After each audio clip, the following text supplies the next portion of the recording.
We're back, everyone. So we've got more Jurassic Park. I guess I'll talk about a little bit more that I experienced with this series. So, pretty much, if you notice, there was a 14-year gap between Jurassic Park 3 and this one. And that was about the last time that I really saw anything from this series. Usually these movies came out in the summer, and I simply did not really venture into it. Now, I was heading into junior high when Jurassic Park 3 came out, and the thing about that period of time, 2001, was it was a point where a lot of staples were coming out as far as conversations were going. Now, the older you were, the more apt you took to them, but, you know, we just had all sorts of entertainment coming up.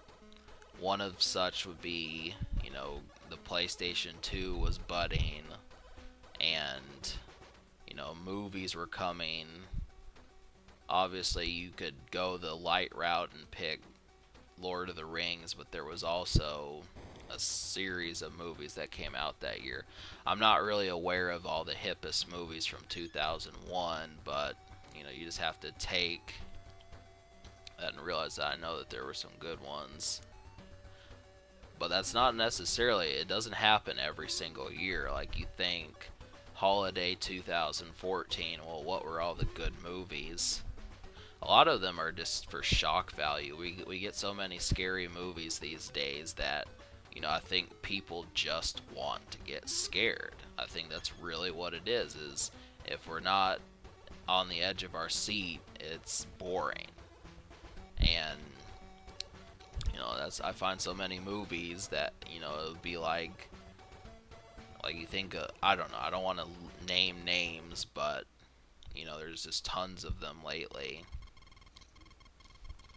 So, you know, movies, I just look for the movies like Happy Gilmore that you can realize are some cult ones and watch repeatedly.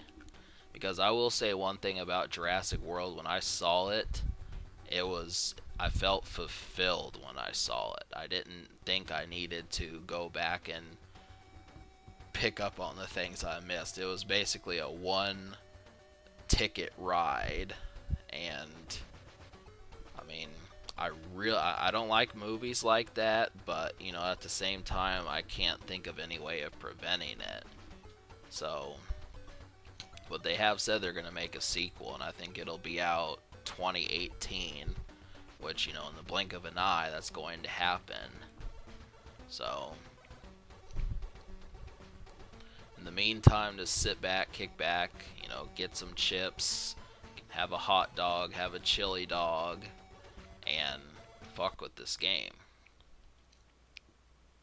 See, now this is the stage I wasn't able to beat, and I know I wouldn't have been able to, because when that kid gets hurt, your health goes down. So, luckily there is a password, or there's a code that I can get to these stages. So, well, this does stretch on longer than I wanted it to.